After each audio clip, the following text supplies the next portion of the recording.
Morning inspirations hit the best when you're moving and active. Today we're talking about more Christian culture challenge questions.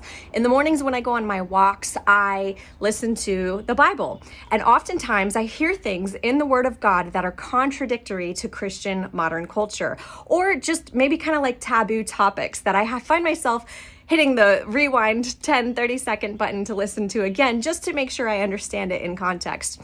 So today I noticed that in the book of Samuel, when King David is dealing with the Philistines and the Amalekites, one is God gives war strategy.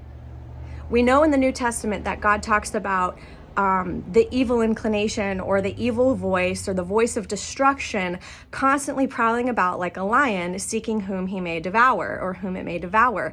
And he implores us multiple times in the book of Ephesians as well to armor ourselves with the word of God so that we can stand firm against the voice of the enemy. So over and over and over again in the Old Testament, the Israelites, his people, have to inquire and seek God's voice in order to get war strategy. A perfect example of this is when David was capturing the city from the Philistines.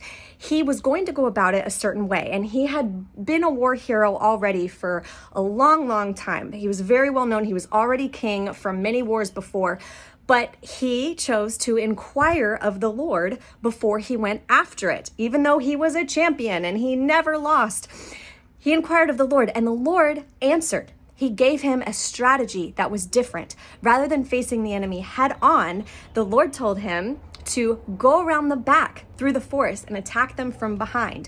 Well, he did follow that strategy and they had a victory. So don't forget that the God of the Old Testament is also the God of the New Testament. And he desires of us to inquire of him regarding war strategy when it comes to overcoming our enemies that we face on a daily basis, that we know because of Yeshua, Jesus, the Messiah, are no longer against flesh and blood, but are against the principalities and the spiritual things that are unseen, working behind the scenes in this world.